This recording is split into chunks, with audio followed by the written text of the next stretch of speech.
Hello, my friends. Welcome back to English with Eric. I am Eric, your English instructor. Today, we're going to be doing something a little different. I've had a lot of questions and concerns expressed to me regarding the current issue with the coronavirus or COVID-19.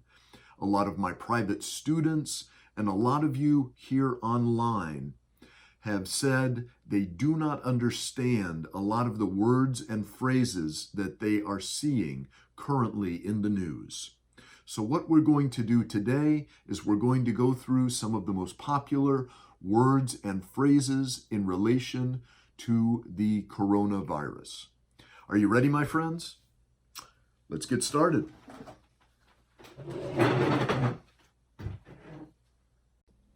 Over the past couple of weeks, and especially the last 2 or 3 days, I've had a lot of questions regarding terms and phrases that have to do with the coronavirus. So this is going to be for every one of you who has had these questions, who has had difficulty understanding the news and what is being said.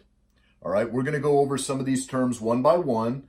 If there's anything that I did not cover, please feel free to send those to me, post them on the comments and suggestions below, and I may do a follow-up video if necessary.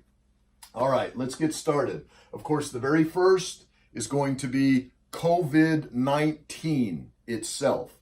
Now, where did this actually come from? It's actually from the original SARS virus. It is a type of coronavirus, the SARS-CoV-2 or coronavirus disease 2019. That is where this comes from, COVID-19. Quarantine. Quarantine means quite literally, you must go back to your quarters. Quarters, the word for the place in which you would stay, in which you would live or reside, was quarters. You hear it most commonly now in references to the military. Headquarters. The soldiers are in their quarters. The soldiers are quartered in that building. So quarantine literally means you are to stay in your quarters. You are quarantined. You must stay in one place, and that is for safety reasons, to halt the spread of the disease. Now, the word mitigation. Mitigation comes from the word mitigate. That means to make something better. They are trying to mitigate the spread of the disease. A mitigation, that means to slow it down, to make it better, to lessen the damage, to mitigate. A mitigation. Outbreak. That's literally the combination of two separate words, out and break. Something breaks out. It usually goes out with an explosive force. And that's the idea behind outbreak. It's something exploding. It's something going out with great force. Very sudden, like an explosion, an outbreak. That is where this word comes from. Outbreak. Something very sudden, very explosive, very surprising. Isolation. From the word isolate. Isolate. If you look at the middle of the word, you see S-O-L, soul, meaning one. S-O-L-E. S-O-L-E, I'm sorry. Soul, meaning one. Meaning one. So isolation, it means you're alone, essentially. You are isolated. You are a sole person.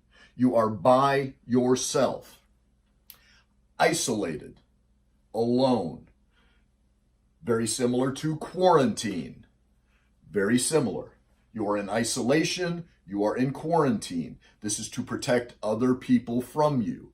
Even if you feel that you are not in danger of the disease, you feel you are young enough and strong enough to survive it, you could still be spreading it to others. That is why they ask you to be in isolation or quarantined. Community spread. Community spread. This is a phrase you're hearing a lot, that there's a lot of misunderstanding around. Community spread. Community comes from the word commune, which means together, to do things together. So a community is a group of people together. So things that spread, to spread something, means moving it around, spreading it around. So a community spread. That means the disease is spreading within the community, within people unaware. There are people who have the disease that are still going about their daily business, that are moving throughout the community and spreading it to person, unaware of what they are doing. And the people who are catching it are, of course, unaware they are being infected. This is the idea of community spread. Incubation period. Incubation period. When something incubates, that means it is growing to maturity. It is growing to the point that it can survive on its own. The incubation period for the coronavirus, the COVID-19, is approximately 14 days or 2 weeks. That's the time it takes for the disease to reach its maturity within you or to reach its full force.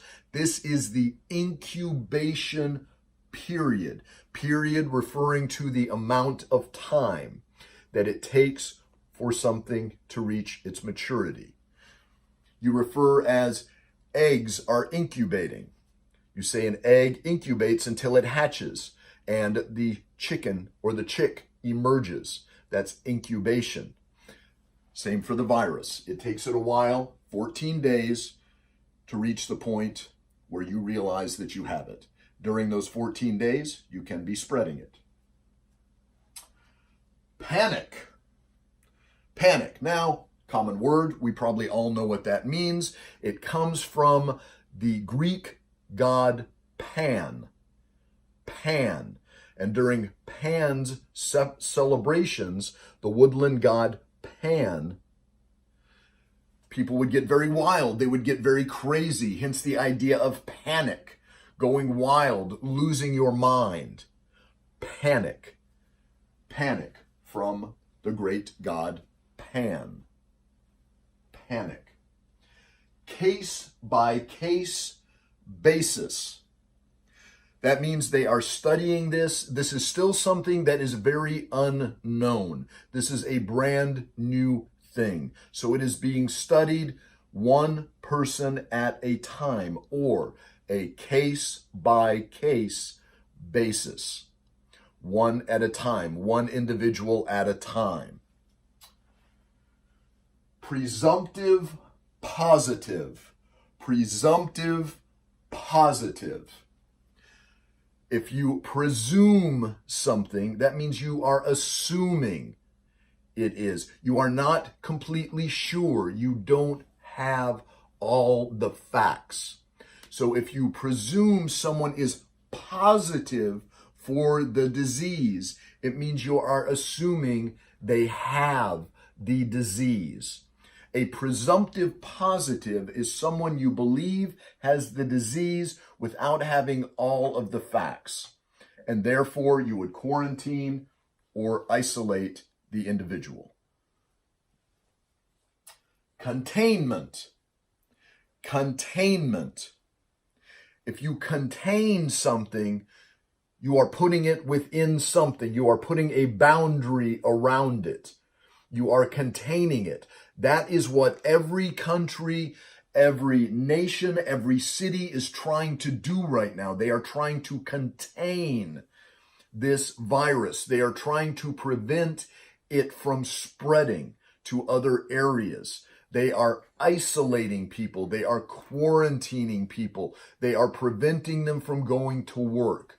They are trying to contain each instance of the virus on a case-by-case basis. Each presumptive positive, they are trying to contain. Containment. Separating it off so the virus can run its course, the person can hopefully be cured, and it will not spread beyond that point. Containment. Close contact. Close contact. They are telling everyone to avoid close contact. Keep your distance. The distance they are suggesting you keep is 2 meters or 6 feet. 2 meters or 6 feet, approximately this long. Keep this distance between yourself and other people. Anytime you are within that 6-foot diameter, you stand the risk of being infected. If you are that close to someone, it is that much easier for them to infect you. Keep a 6-foot distance away from others, if at all possible, as often as possible. Avoid close contact. Contact tracing. Contact tracing. What that refers to is when they discover an individual who has tested positive for COVID-19 or even a presumptive positive. They must act very quickly. Very quickly. They must trace all of the people that individual has come into contact with. Co-workers, family members, perhaps they went to a restaurant or a grocery store. Those people, as many as possible, need to be identified, need to be tested, and perhaps even isolated and quarantined to prevent the spread of the disease. That is contact tracing, trying to work your way backward and identify all of the people who have come in contact with that individual. Okay. A surge in cases. A surge in cases. The idea of surge is almost like the idea of outbreak. It means something that is suddenly, very quickly moving forward or progressing very fast, very fast. A surge in cases. That's what you're seeing right now in the United States. As we are testing more and more people, you're seeing a surge or a growth in the cases. The numbers are going up dramatically. Every single time you look at the news, there are more and more and more cases. They are surging upward. They are surging forward very fast, very suddenly, very quickly. A surge in cases. Economic paralysis. Economic paralysis. This is unfortunately what many countries are experiencing right now.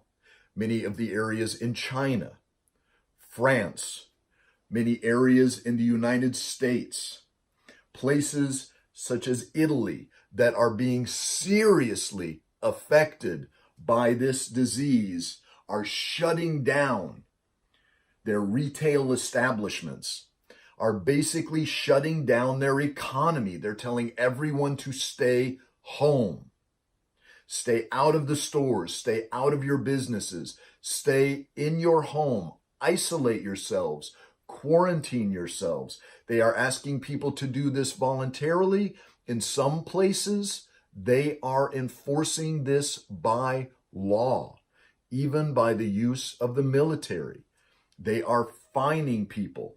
This is causing an economic paralysis. If something is paralyzed, if it suffers paralysis, it means it cannot move. It is unable to move.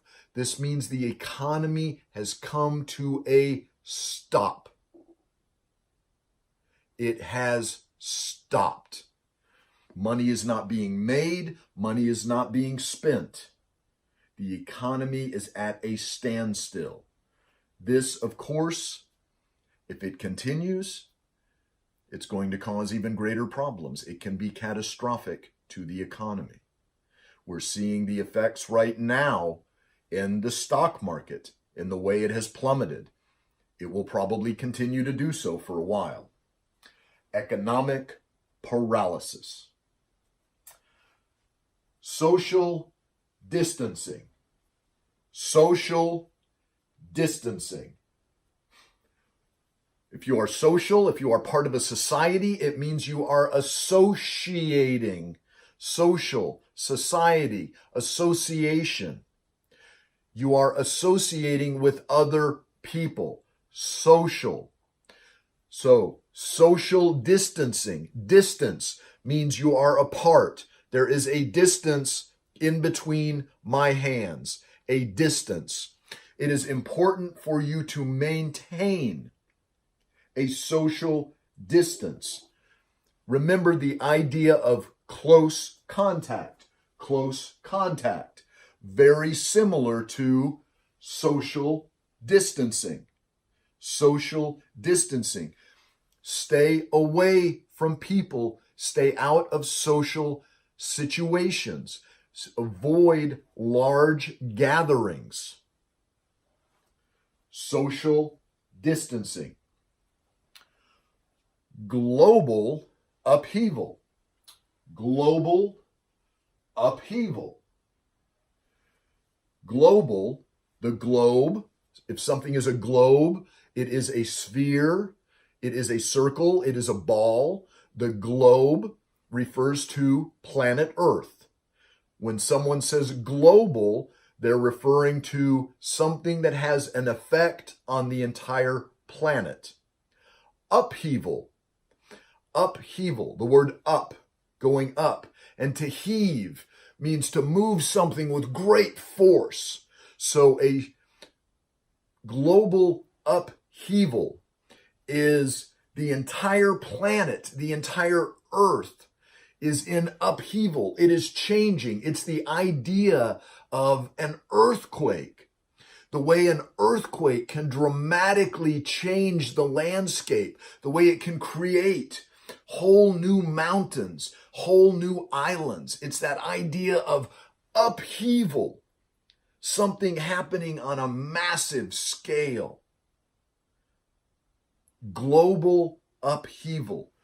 Every country in the world is feeling the effects of the COVID-19 right now. We are in a global upheaval.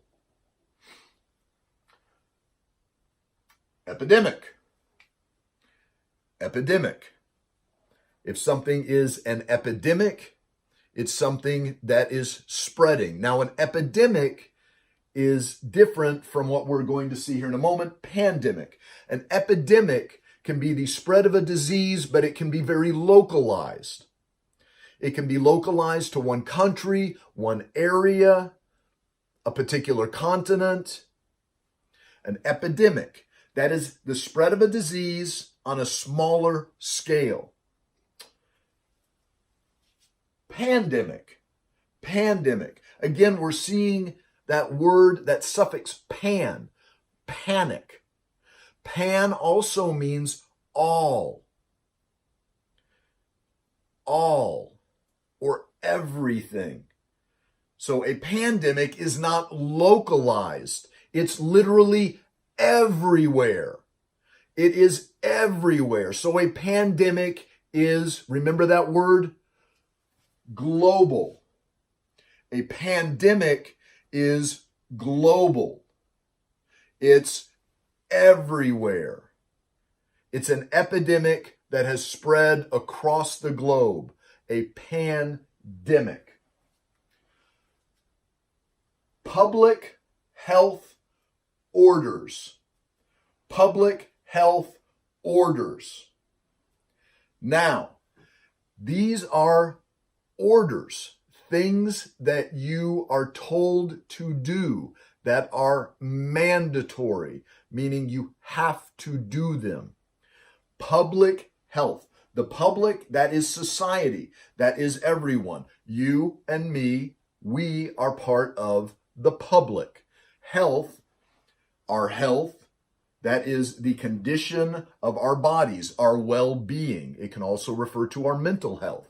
But public health orders, these are directions or rules the government is giving you in order to stay healthy. And these are different in different countries, but these are things that are often enforced by rule of law, such as quarantines, isolations.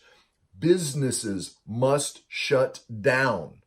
People must stay home. Only 10 or 15 people can be on a bus or a subway. They must maintain a social distance.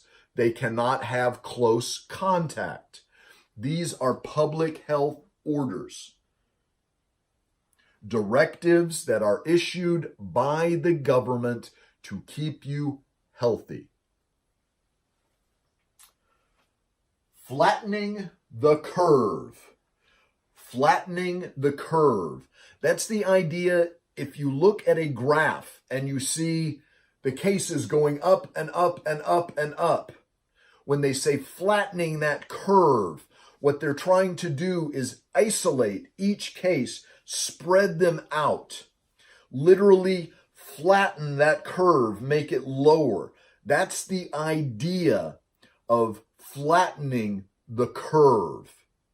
Flattening the curve. It's stretching it out by isolating all of the people who are suffering from the disease, isolating them and thereby flattening the curve, making it more difficult for the disease to spread. And that is what flattening the curve means. Literally flattening that out, spreading it out, making it tougher for it to spread. The virus has aerosolized. The virus has aerosolized. An aerosol, that would be a can of hairspray, something that when you spray it, it forms little tiny droplets. It atomizes the liquid inside. When you shake an aerosol can, you can hear a liquid inside, but when you spray it, it comes out in a mist. That means aerosolized. So when you breathe, when you sneeze, it means that disease comes out in your saliva, in the moisture from your breath. It's like an aerosol that you spray. So as you're breathing, if you have the disease, if you're sneezing, if you're coughing, you are spreading it in the air to all of the people around you. The virus has aerosolized. That's exactly what that means. It's atomizing, which means it's made very tiny, like a mist or a fog. Abort or halt the spread. Abort or halt the spread. You will hear these two words used interchangeably.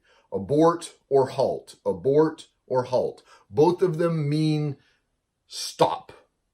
Stop the spread, which means they are trying to stop, halt, abort the spread of the virus. They are trying to contain it. using social distancing, social isolation, quarantining people. They're doing everything they can to stop the spread, halt the spread, abort the spread of the virus. You often hear them referring to the front lines in the battle against the virus. The front lines. Now, this is a military term primarily, and it refers to the people on the front lines of the battle. And this is indeed a battle of sorts. We are fighting against a very tiny or very small enemy, COVID-19. We can't see it, but it is indeed deadly. It is indeed an enemy to human beings. So those on the front lines are not necessarily soldiers, but they are fighting to save your lives. These are the people in the medical profession. These are the doctors, the nurses, who are putting themselves at risk, exposing themselves to the virus in order to save and protect you. These are people for whom you should be very grateful. Many of them have sickened, a few of them have perished because of their love and dedication for humanity. They are heroes by any definition of the word. And they are on the front line of the battle against COVID-19. Respiratory illness. Respiratory illness.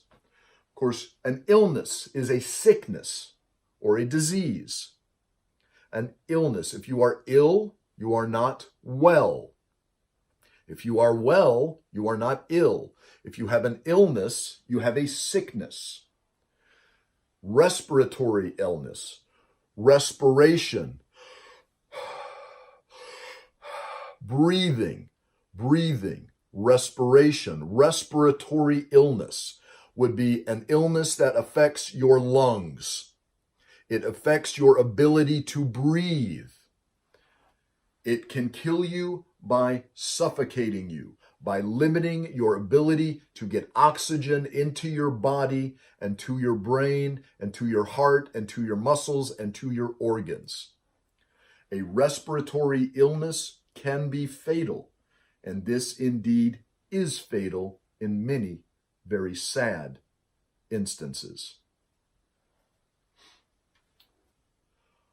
Vulnerable population. Vulnerable population. A population is a group. A group. Now we are talking about a group of human beings, a specific demographic, primarily a specific age group, although not entirely an age group. The vulnerable population they are referring to is, for the most part, the elderly. The elderly are your elders, those who are older than us, mostly those who are 60 years of age and older. The fatality rate for the coronavirus has hovered around age 80. It has been very fatal for people who are very advanced in age, people whose immune systems are compromised, people who are not physically well. The average age of the person who is being treated is around 60 years of age. This is the vulnerable population, our elders, the elderly, but also anyone with a compromised immune system, anyone who is very ill, anyone who has a congenital illness, anyone who is not well is a part of the vulnerable population. But again, primarily the elderly. Unprecedented. Now, you hear the word unprecedented. A precedent means something similar or something exactly like this has happened before. There is a precedent. We have seen this happen before. Now, there are similar things. There are the Black Plague. There is the Spanish flu, influenza outbreaks. These things are very similar to what we are experiencing here, and many of them have killed countless thousands and millions of more people. But really, the global effect, the economic effect that we are seeing is indeed unprecedented. It's not as fatal. It's not as harmful. The fatality rate is much lower than for other diseases. But the global effect that we are seeing, primarily the economic effect, is indeed unprecedented. We have never seen or experienced anything like this before in history. Unprecedented. Curb the economy. Curb the economy. Very similar to the previous term we discussed, economic paralysis, but curb the economy simply means a temporary cessation, a temporary halt, a temporary slowing down of the economy. A curb is that area on the side of the road, and when a car pulls over to the curb, it stops. When you pull over to the curb, you stop or you pause, usually for a brief period. And that's the idea of curb the economy. The economy is normally very fast moving, like cars down a highway. But for now, in many places, we are having to curb it. We are having to pull over and pause or stop. That is the idea of curbing or slowing down or halting the economy. People can't go to stores. People can't go to work. We are curbing the economy temporarily. Temporarily. That idea of curbing something also has that idea of being temporary for a short period.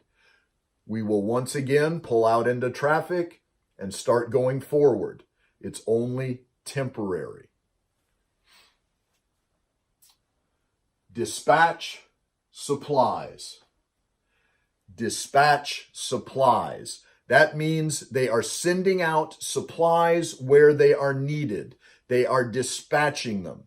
Much like sending things through the post or through the mail. They are sending supplies to the front lines where they are needed. That is the idea of dispatching supplies. They are sending masks. They are sending respirators, things that people need to breathe and survive. They are dispatching supplies where they are needed. Now, I hope you have a little better understanding of COVID-19. I hope this has improved your ability to listen to the news in English and understand better what they are talking about and what they are discussing. Again, if I haven't covered anything about which you are curious, please leave that below in the suggestions and the comments, and I will be happy to address those if we get enough of them in a later video. But I hope this has helped clear up some of the confusion. Most importantly, no matter what, we need to take care of each other. Look out for one another. Even if you are healthy, stay home. Don't spread the disease. Cooperate with your community. Help those in need. If you have things that others need, share. Don't hoard supplies, food, water, things that people might require. Make sure there is enough for everyone. We don't survive this as individuals. We survive this as a community. And we come out of it the better for it and the stronger for it. And we will do so. Don't panic. Remain calm. Life will continue. Thank you, my friends. And I'll see you next lesson. Bye-bye.